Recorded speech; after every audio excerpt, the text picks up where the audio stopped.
नमस्कार मुलांनो, मी अनघा अनिरुद्ध देवचक्के तुम्हाला इयत्ता 6वीतील सामान्य विज्ञान हा विषय शिकवत आहे। मागच्या आठवड्यात आपण सामान्य विज्ञान या विषयाचे प्रकरण क्रमांक 1 नैसर्गिक संसाधने हवा, पाणी व जमीन अभ्यासले। या प्रकरणावर मी तुम्हाला काही प्रश्न अभ्यासासाठी विचारले होते। ते प्रश्न सोडवण्याचा तुम्ही निश्चितच प्रयत्न केला असेल। यानंतरचे प्रकरण क्रमांक 2 सजीव सृष्टी याचा अभ्यास देखील आपण सुरू केला आहे। यामध्ये आतापर्यंत आपण सजीवांची 3 लक्षणे अभ्यासली आहेत। आता वाढ, श्वसन, उत्सर्जन या 3 लक्षणांचा अभ्यास केल्यानंतर सजीवातील पुढील लक्षणे कोणती हे देखील आपण जाणून घेणार आहोत। वनस्पतीतील उत्सर्जन या लक्षणावर आधारित मी तुम्हाला मागच्या तासाला घरच्या घरी एक प्रयोग करायला सांगितला होता। तो देखील निश्चितपणे तुम्ही सर्वांनीच करून पाहिला असेल। आता यानंतर आज आपण सजीवातील चेतना क्षमता व हालचाल त्याबरोबरच प्रजनन किंवा पुनरुत्पादन या लक्षणांचा अभ्यास करणार आहोत। विज्ञानाच्या पुस्तकातील पान नंबर 12 व पान नंबर 13 या 2 ठिकाणी ही लक्षणे विद्यार्थ्यांनो समजावून सांगितलेली आहेत। ती आता आपण अभ्यास करूया। त्यासाठी प्रथमतः मी शिकवत असताना तुम्ही आता तुमच्या विज्ञानाचे पुस्तक तुमच्या डोळ्यासमोर ठेवा व यातील चेतना क्षमता व हालचाल या लक्षणांच्या अभ्यासाची सुरुवात आपण सर्वजण मिळून करूया। मुलांनो, यासाठी आपण काही उदाहरणे अभ्यासूया। एक उदाहरण या ठिकाणी मी तुम्हाला सांगते। आदित्य नावाचा एक मुलगा रस्त्याने पायी चालला होता। चालत चालत जात असताना अचानक त्याच्यासमोर एक गाडी आली व त्या गाडीच्या मधील हेडलाईटचा तीव्र असा प्रकाश त्याच्या डोळ्यांवर पडला। हा प्रकाश डोळ्यांवर पडला असता आदित्यने काय केले बरे माहिती आहे? तर त्याने काय केले, त्याने त्याचे डोळे एकदम गच्च असे मिटून घेतले। मुलांनो, तुमच्या बाबतीत जर अशीच घटना घडली तर तुम्ही काय कराल बरे? तुम्ही देखील तुमच्या नकळतपणे तुमचे डोळे बंद करून घेणार। आता या उदाहरणानंतर दुसरं अजून एक उदाहरण आपण अभ्यासूया। यानंतर दुसरे एक उदाहरण आपण अभ्यासूया। मुलांनो, तुमच्या घरामध्ये जर गॅसवर दुधाचे भांडे तापत ठेवले असेल व त्यातील दूध उतू जायला लागले असेल तर तुम्ही पटकन काय करता? घाईघाईमध्ये दूध उतू जाऊ नये म्हणून पटकन गॅसवरचे भांडे हाताने उचलून बाजूला ठेवता। यावेळेस तुमच्या हाताला जोरात चटका बसतो। कारण काय याचं माहितीच आहे तुम्हाला। ते भांडे गॅसवर ठेवल्यामुळे गरम झालेले असते व अशा वेळेस तुमच्या नकळतच तुमच्या हातून ते भांडे सुटून जाते व खाली पडते। या उदाहरणानंतर विद्यार्थ्यांनो अजून एक उदाहरण आपण अभ्यासूया। आपल्या खूप जणांच्या घरी कुत्रा हा प्राणी पाळलेला असतो किंवा आपल्या घराच्या आजूबाजूला आपण तो पाहतो देखील। घरातील सर्व लोक त्या कुत्र्याच्या परिचयाचे असल्यामुळे तो सर्वांशी प्रेमाने वागतो। परंतु आपल्या घरी जर एखादी अनोळखी व्यक्ती आली किंवा परिसरात जर एखादी अनोळखी व्यक्ती आली तर मात्र तोच कुत्रा जोरजोराने त्या व्यक्तीवर भुंकायला लागतो। मुलांनो, वरील 3ही उदाहरणांमध्ये आपण पाहिले की आपले शरीर आपल्या नकळतच काही गोष्टींना अचानकपणे प्रतिसाद देते व स्वतःचा बचाव आपल्या नकळतच करून घेते। ह्या उदाहरणावरून ह्या गोष्टी तुमच्या लक्षात आल्या असतीलच। अशा प्रकारे आपल्या शरीराने आपल्या नकळत या क्रिया का बरे करत असेल किंवा आपल्या शरीरात या क्रिया का बरे घडत असतील व घडत असतील तर त्या कशा प्रकारे घडत असतील हे आपण आता या ठिकाणी जाणून घेऊया। मुलांनो, या सर्व घडणाऱ्या घटनांमागे एकच कारण आहे व ते म्हणजे चेतना क्षमता व हालचाल हे सजीवांचे महत्त्वाचे वैशिष्ट्य. आपण आत्ताच पाहिलेल्या सर्व उदाहरणांमध्ये पैकी एक उदाहरण आदित्यचं मी तुम्हाला सांगितलं. आदित्यने अचानकपणे डोळे बंद केले. कुत्रा अनोळखी व्यक्ती पाहून भुंकायला लागला. गॅसवरचे गरम भांडे हाताला चटका बसू नये म्हणून हाताने आपल्या नकळतपणे सोडून दिले. या सर्व क्रिया म्हणजेच मानवाने चेतनेला दिलेला प्रतिसाद होय. आता ही चेतना म्हणजे नेमके काय, तर याच उदाहरणांच्या बाबतीत सांगायचे झाले तर गरम भांडे, लाईटचा तीव्र प्रकाश, अनोळखी व्यक्तींचे घरात येणे या सर्व गोष्टी म्हणजे चेतना होय. व डोळे बंद होणे, कुत्रा जोरजोरात भुंकणे, चटका लागू नये म्हणून हाताने भांडे सोडून देणे या सर्व गोष्टी म्हणजे त्याला दिलेला प्रतिसाद होय. मुलांनो, डोळे बंद होताना, कुत्रा जोरात भुंकताना किंवा हाताने भांडे सोडून देताना आपल्या अवयवांच्या हालचाली होत असतात. हे तुमच्या लक्षात आलेच असेल. म्हणजेच चेतना क्षमतेबरोबरच शरीराची हालचाल देखील आपोआपच आपल्या नकळत होताना दिसते. अशी चेतना व क्षमता व हालचाल याची अनेक उदाहरणे आपण पाहू शकतो किंवा अभ्यासू शकतो. मुलांनो, जर तुम्ही शांत बसले असताना अचानक जर कोणी मागून येऊन तुम्हाला धक्का मारला किंवा चिमटा काढला किंवा फार टाचणीने तुमच्या शरीरावर टोचली तर आपल्या शरीराची किंवा तुमच्या शरीराची नकळतपणे हालचाल होते. यावरील उदाहरणांमध्ये धक्का मारणे, चिमटा काढणे, टाचणी टोचणे म्हणजे चेतना होय व याला आपल्या शरीराने दिलेला प्रतिसाद म्हणजे शरीराची होणारी हालचाल होय. मुलांनो, आपल्या चेतनेला प्रतिसाद देताना सजीवांमध्ये अनेक विविध प्रकारच्या क्रिया होत असतात.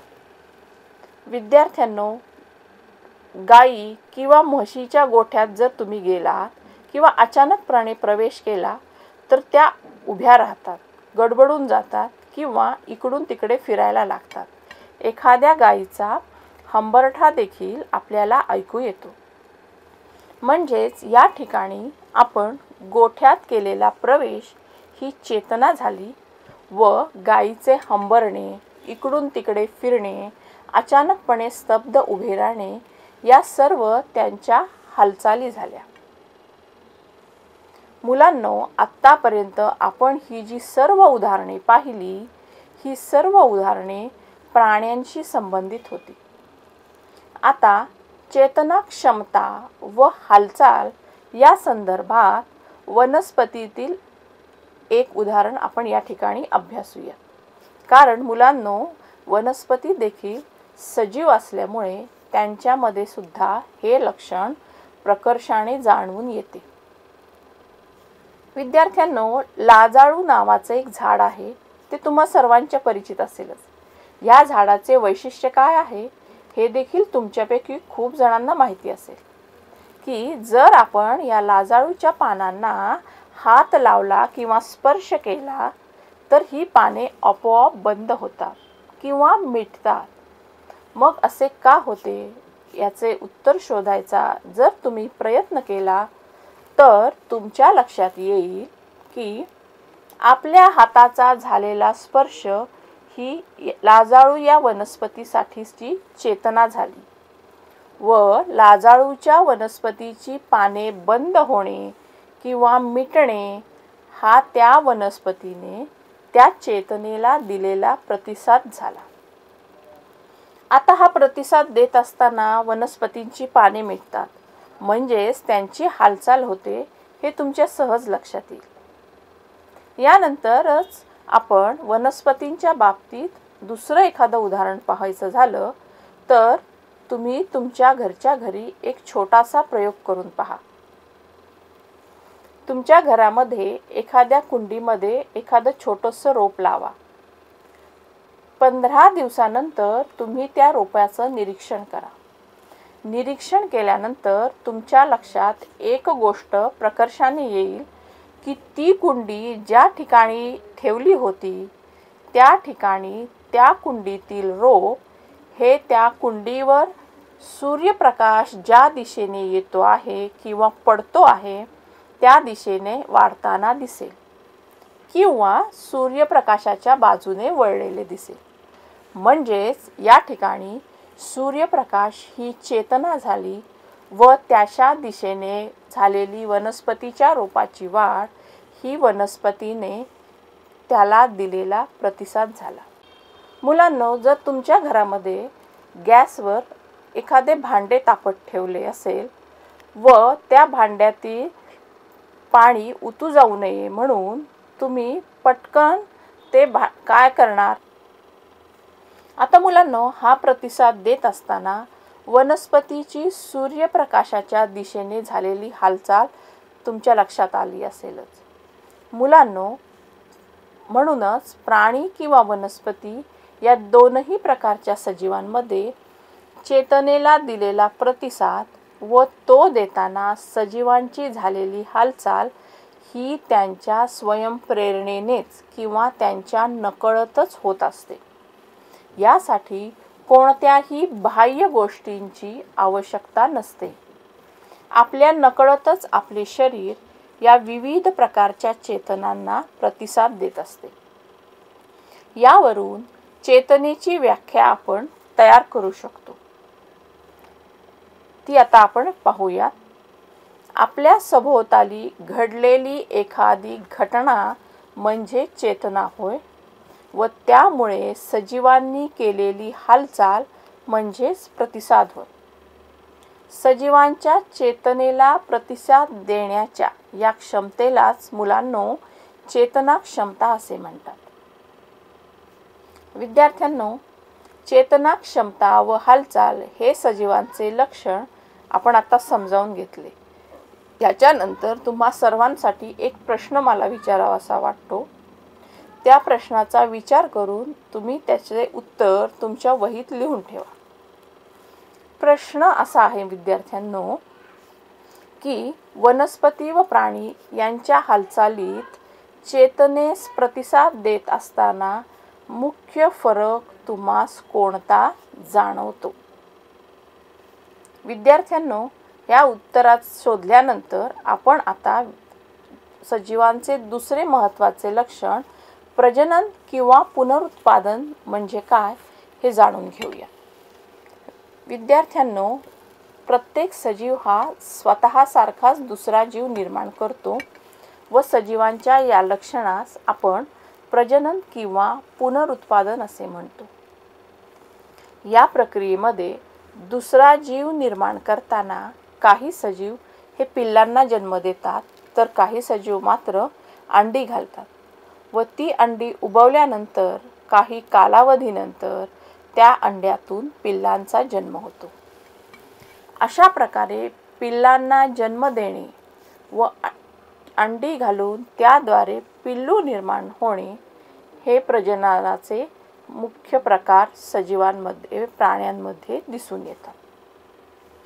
मुलांनो, अंडी घालणारे कोणकोणते सजीव आहेत हे तुम्हाला माहितीच असेल. तुमच्या आजूबाजूला असलेल्या पक्ष्यांचे, काही प्राण्यांचे तुम्ही निरीक्षण केले तर तुमच्या सहज लक्षात येईल की कावळा, कबूतर, शहामृग, साप, अजगर यांसारखे प्राणी व पक्षी अंडी घालून त्यातून नवीन पिल्लांना जन्म देतात, तर गाय, कुत्रा, मांजर, मानव प्राणी हे अंडी न घालता पिल्लांना जन्म देतात. ज्याप्रमाणे प्राण्यांमध्ये मुलांनो पुनरुत्पादनाची क्रिया दिसून येते, त्याचप्रमाणे वनस्पतींमध्ये देखील पुनरुत्पादन होत असते. आता वनस्पतींमध्ये ही पुनरुत्पादनाची क्रिया कशा प्रकारे होते ते आपण पाहूया. काही वनस्पतींच्या बिया जर जमिनीमध्ये रुजवल्या तर त्यातून एक छानसं नवीन रोप येतं, तर काही वनस्पतींच्या खोडामधून सुद्धा नवीन रोपांची पालवी फुटते, तर काही वनस्पतींच्या बाबतीत पानांमधून देखील वनस्पतींची नवीन रोपे तयार होतात. विद्यार्थ्यांनो, आंबा, जांभूळ, चिंचा यांसारख्या वनस्पतींच्या बिया रुजत आल्या तर त्यातून त्याचे नवीन रोप तयार होते. तसेच पानफुटी नावाची एक वनस्पती आहे, तिचं नाव तुम्ही ऐकलंच असेल. तिच्या पानाच्या कडातूनच नवीन रोप फुटते. तर गुलाबासारख्या रोपाचे खोड किंवा फांदी रोवून त्यापासून आपणास नवीन रोप तयार करता येते किंवा ते रोप तयार होते. विद्यार्थ्यांनो, तुमच्या घराच्या आजूबाजूला जर तुम्ही निरीक्षण केले किंवा एखाद्या नर्सरीमध्ये जाऊन जर तुम्ही निरीक्षण केले किंवा पाहिले तर वनस्पतींची नवीन रोपे त्यांच्याच वेगवेगळ्या अवयवांपासून कशी तयार होतात हे तुम्हाला निश्चितच सोप्या पद्धतीने समजून येईल. सजीवांच्या स्वतःसारखाच दुसरा जीव निर्माण करण्याच्या या प्रक्रियेला प्रजनन किंवा पुनरुत्पादन असे म्हणतात. प्रजननाची ही प्रक्रिया विद्यार्थ्यांनो आपण अभ्यासल्यानंतर आता नेहमीप्रमाणेच एक प्रश्न आहे की जर सजीवांकडून प्रजनन ही क्रियाच घडून आली नसती किंवा हे लक्षणच त्यांच्यात जर दिसले नसते तर काय होईल?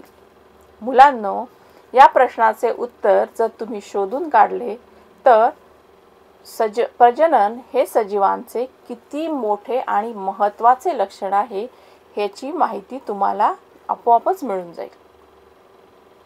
विद्यार्थ्यांनो, अशा प्रकारे वाढ व श्वसन, उत्सर्जन, चेतना, क्षमता व हालचाल तसेच प्रजनन या सजीवांच्या सर्व लक्षणांचा अभ्यास व त्याचे महत्त्व आपण जाणून घेतले. तुम्हा सर्वांना निश्चितपणे ही लक्षणे समजली असतील. मुलांनो, त्याप्रमाणेच ह्या लक्षणांप्रमाणेच प्रत्येक सजीवाला एक ठराविक आयुर्मान लाभलेले असते व त्या आयुर्मानानुसारच प्रत्येक सजीव व त्याची प्रजाती ही आयुष्य जगत असते. ठराविक आयुर्मानाप्रमाणेच जीवनाच्या ठराविक टप्प्यावरच सजीव हे प्रजननक्षम होत असतात. जसे जसे सजीवांचे वय वाढत जाते तसतसे त्यांचे अवयव क्षीण होत जातात, म्हणजेच काम करेनासे होतात व काही काळानंतर त्यांचा जीवनकाल संपतो. म्हणजेच सजीवांचे मृत्यू हे देखील एक महत्त्वाचे लक्षण मानले जाते. विविध प्रकारच्या प्राणी आणि वनस्पतींचे आयुर्मान हे वेगवेगळे असते. काही उदाहरणच जर अभ्यासायची झाली तर कुत्रा या प्राण्याचे आयुर्मान साधारणतः जास्तीत जास्त 18 वर्षे असते, तर शहामृग हा पक्षी केवळ 50 वर्षे जगतो. मानवाचे देखील जर सरासरी आयुर्मान आपण पाहिले तर ते 70 ते 75 या वयाच्या दरम्यान असते. विद्यार्थ्यांनो, दक्षिण अमेरिकेजवळील गॅलापेगोस बेटावरती आढळणाऱ्या एका महाकासवाचे आयुर्मान किती आहे माहिती आहे? 170 वर्षे एवढं आयुष्य तो जगतो. विद्यार्थ्यांनो, आपल्या आजूबाजूला जे कीटक असतात या कीटकांचे आयुर्मान हे देखील अतिशय कमी असते. 1 तासापासून 24 तासापर्यंत हे कीटक जगू शकतात. सजीवांचे अभ्यास करताना हे आयुर्मान वेगवेगळे आहे हे आता आपल्या लक्षात आले. यानंतर सजीवांचे पुढचे लक्षण म्हणजे शरीराची त्यांच्या पेशीमय रचना होय. सजीवांच्या शरीराची रचना कशी असते, कोणकोणत्या घटकांपासून किंवा पदार्थांपासून सजीवांची रचना होते किंवा सजीव तयार होतात हे आता आपण यापुढे पाहूया. विद्यार्थ्यांनो, तुम्हा सगळ्यांना भिंत माहिती असेल. आता भिंत माहिती आहे हे तर निश्चित आहे. मग आता ती भिंत माहिती असल्यानंतर ही कशापासून तयार होते हे देखील तुम्हाला माहिती असेल. अनेक छोट्या छोट्या विटा एकमेकांवर रचून त्यापासून भिंत तयार होते. याबरोबरच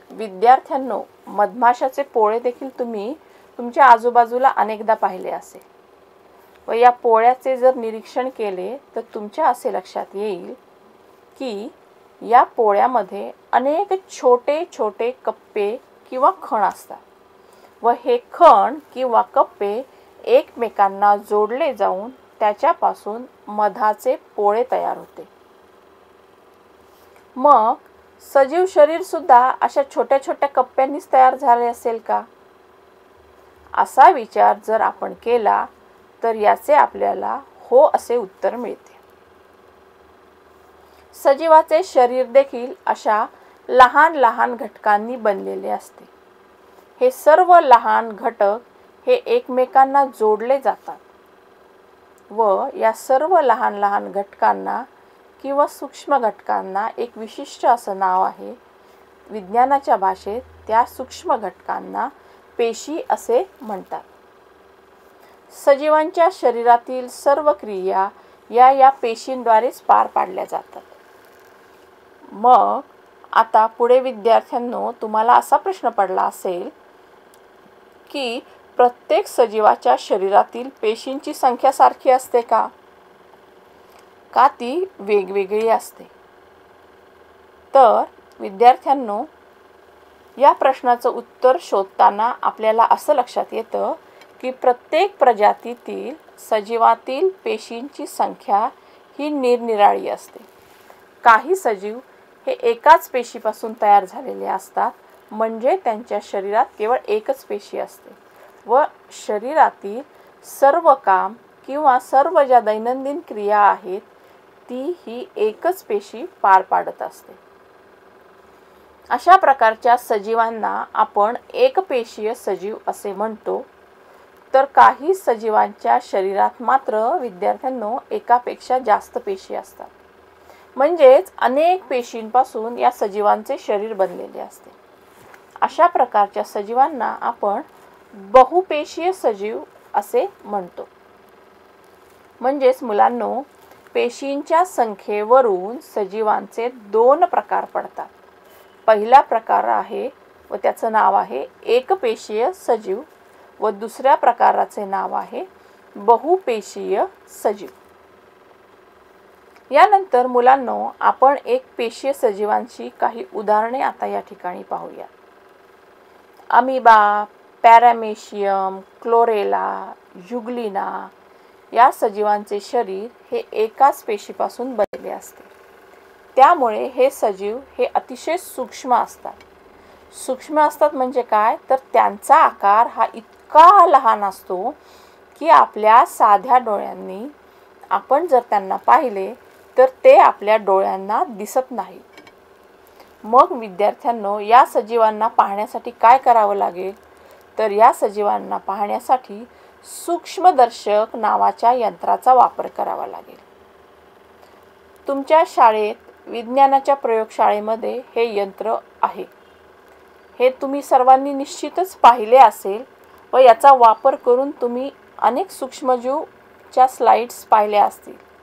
परंतु जर काहींनी पाहिले नसेल तर जेव्हा केव्हा आपली शाळा परत सुरू होईल त्यावेळेस तुमच्या विज्ञान शिक्षकांना हे सूक्ष्मदर्शक यंत्र व त्या यंत्राद्वारे सूक्ष्मजीव दाखविण्यास सांगा. यानंतर बहुपेशीय सजीवांचे उदाहरण आता पाहूया.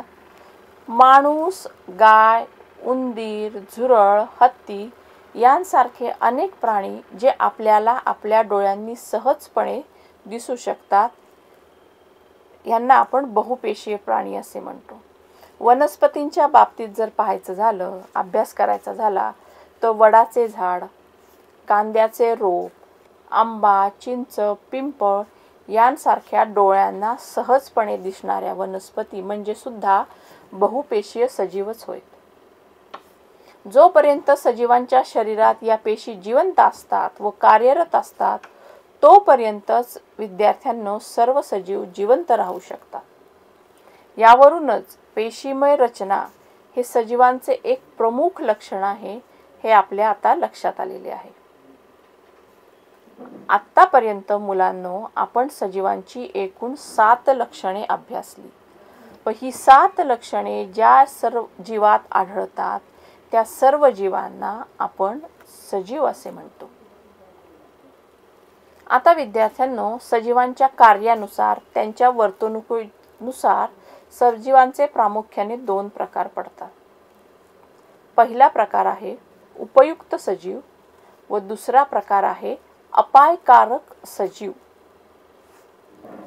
ही 2 नावे ऐकल्यावर तुमच्या डोळ्यांसमोर अनेक सजीव आले असतील. मग त्यातील काही वनस्पती असतील किंवा काही प्राणी असतील.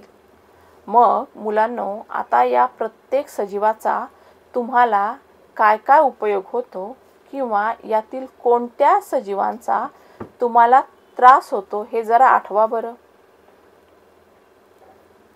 तुमच्या लक्षात असे येईल की अनेक वनस्पती व अनेक प्राणी हे आपल्याला उपयोगी पडतात.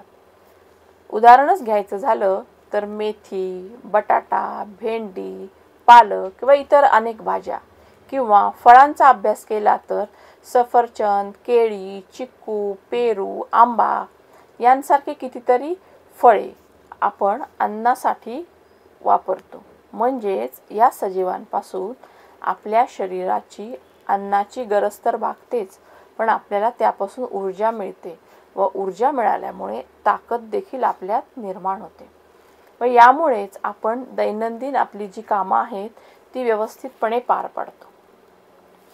अडुळसा, हिरडा, बेहेडा, शतावरी, तुळस, गुळवेल यांसारख्या काही वनस्पतींचा वापर औषधासाठी केला जातो. प्राण्यांच्या बाबतीत जर विचार करायचा झाला तर कुत्रा हा प्राणी मानवाला रक्षणासाठी उपयोगी पडतो. मांजर हा प्राणी उंदीर मारतो, म्हणजे तो आपलं नुकसान होण्यापासून वाचवतो. गाय, म्हैस, शेळी यांसारख्या प्राण्यांपासून आपणास भरपूर दूध मिळते. तर मुलांनो, काही प्राण्यांना मारून मानव प्राणी त्यांचा अन्नासाठी देखील वापर करतात. त्यांना आपण मांसाहारी असे म्हणतो.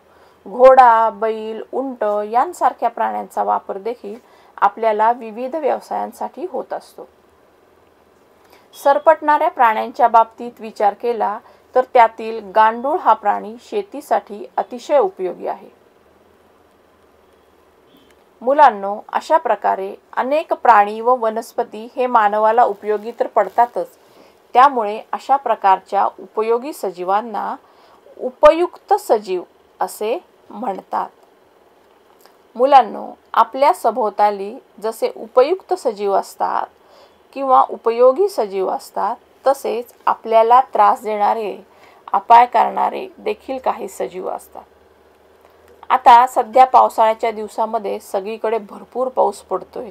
त्यामुळे भरपूर प्रमाणात डास व माशा हे 2 प्राणी किंवा 2 कीटक आपल्याला सर्वत्र भरपूर प्रमाणात दिसून येत आहेत. या 2 प्राण्यांचा जर विचार केला तर या प्राण्यांमुळे अनेक रोगांचा प्रसार मोठ्या प्रमाणात होतो.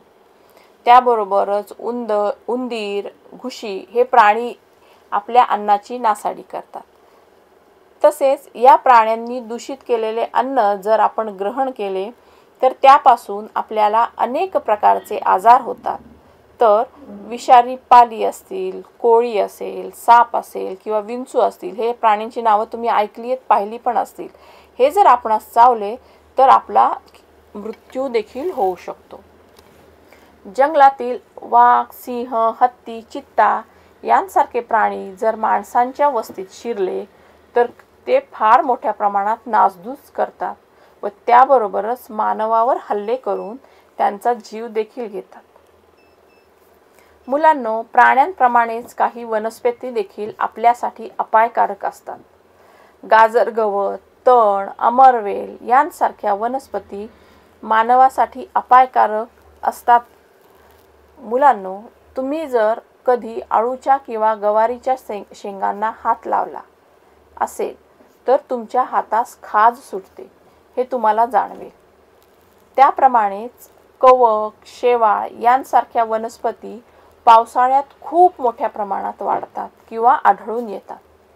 त्यामुळे त्या वनस्पती पाण्यामध्ये आढळून आल्या व जर तेच पाणी आपण शुद्ध न करता पिण्यासाठी त्याचा वापर केला तर आपल्याला म्हणजेच मानवाला विविध प्रकारचे आजार होतात. अशा प्रकारे विद्यार्थ्यांनो, ज्या वनस्पतींमुळे मानवास किंवा इतर सजीवास त्रास होतो अशा सजीवांना आपण अपायकारक सजीव असे म्हणतो. विद्यार्थ्यांनो, अपायकारक व उपयुक्त सजीवांच्या या माहितीनंतर या ठिकाणी आपलं प्रकरण क्रमांक 2 सजीवसृष्टी हे संपत आहे. मुलांनो, नेहमीप्रमाणेच या धड्याचा स्वाध्याय तर तुम्हाला सोडवायचाच आहे, परंतु एक गोष्ट मात्र तुम्ही कायम लक्षात ठेवायची आहे की या सर्व लोकांची वैशिष्ट्ये पाहिल्यानंतर आपल्याला असं जाणवतं की निसर्गातील विविध वनस्पती व प्राणी आपल्या गरजा भागवतात, म्हणजे मानव प्राण्याच्या. तेव्हा आवश्यक असेल तेव्हाच त्यांचा वापर करा. विनाकारण वनस्पतींची पाने, फुले व फळे तोडू नका. प्राण्यांची शिकार उगाचच कारण नसताना करू नका किंवा त्यांना त्रास देखील देऊ नका. मुलांनो, वनस्पती व प्राण्यांचे रक्षण करणे ही आपली सर्वांची जबाबदारी व कर्तव्य आहे, हे कायम लक्षात ठेवा. धन्यवाद.